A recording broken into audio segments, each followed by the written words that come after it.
To Radio Entrepreneurs. I'm Jonathan Friedman in the studio. Joining me today is Bob Luz, Bob of the Massachusetts Restaurant Association. Welcome. Thank you for being here, Jonathan. I'm here. I should say thank you for coming back. Thank you for allowing me to be here. I know it's been a little while since you've been on the air, but obviously it wasn't that bad because you came back for more. Absolutely. Great to have you here, and as always, your organization doing some wonderful things. You guys are really busy. We see a lot going on. You had the New England Food Show. You had your awards dinners. Yeah. You want to tell our listeners a little bit, talk about it? I know you've got a lot of budding entrepreneurs in the industry, and yeah, well, that is the exciting, I think, story of the restaurant industry. It's a place where you can certainly grow from the dish room to the boardroom, and just a lot of business owners come out of the industry. A lot of good things happen. I mean, obviously the restaurant scene here in the greater Boston area throughout Massachusetts is continuing to expand and explode. A lot of investment capital as well. I mean, a lot of investment capital, yeah. It's not inexpensive to open these places. And there's a lot of really good stories here in the city, and a lot of growing, strong regional players that I would say, getting a lot of recognition. We just, as you said, we completed our New England Food Show last week, which is the largest trade show in the entire Northeast. We had over 40,000 square foot of exhibitors, had over 10,000 industry professionals walking through, buyers. Great 3 days. So it's always good to see everybody at that point. You never leave hungry. That's the good news at the food show. There's certainly good samples and a lot of grazing that occurs while people are walking around to see, what's new and what's different, so that we can always change it for our very valued guest. And so, great 3 days, just to, instead of hitting click, hit submit, and using the internet. People in the restaurant industry like to have a fist bump or a handshake and see their business partners and see each other and build relationships, and that's what it's all about, really. It's really not. I mean, everybody, TV as opposed to radio has sort of glamorized cooking. Not that radio can't glamorize it, but it's a lot better when you can see it, touch it, and it really took an industry that when I started in it, my father was scratching his head and saying, "Are you going to get a real job?" And that real job, has worked out pretty well for me 35 years later. And I still love it every day. And, people that come into our industry don't necessarily have to be Joanne Chang and have a degree from Harvard University.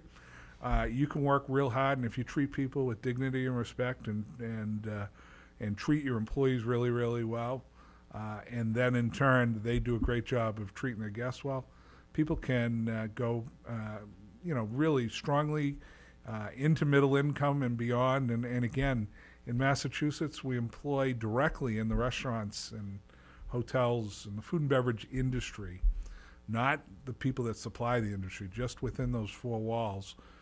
We employ over 10% of the workforce here in Massachusetts. Wow. So it's an economic driver for the state of Massachusetts. It provides wonderful incomes and a lot of times second incomes for families with very flexible work hours.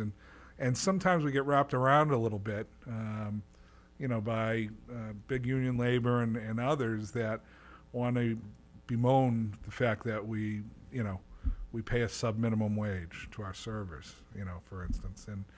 And we do. And the reason is because you and I pay nice gratuities when we go out. And again, the servers I know are all making $50-$60 an hour. They're the highest paid people in the restaurants, usually more than the general manager. So, so it's a wonderful field. But most importantly, and this is why I got into it 35 years ago, and it's why I still love it today. It's a job where people can grow to any level that they want. They really, really can. And that's what I love about it. There's so many careers made. There's so many people that do so well for their family and then go out and create other jobs. It's really cool to see. And the other thing that's really special, I think, about it is most of them tend to be very immersed in their communities as well, and they take care of their communities. So it and it sort of goes both ways.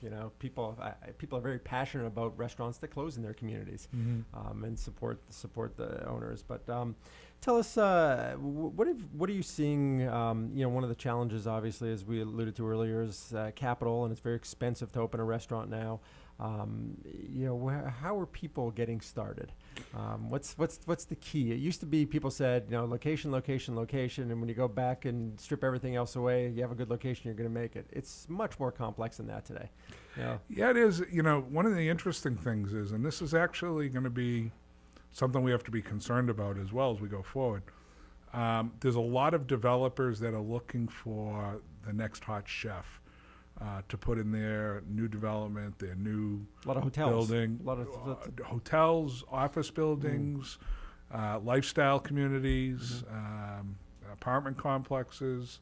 They want to gobble up the shelves, and they do, and there's a couple of reasons for that. One reason is because of the absolute explosion of the internet and how easy it is for us to shop online now.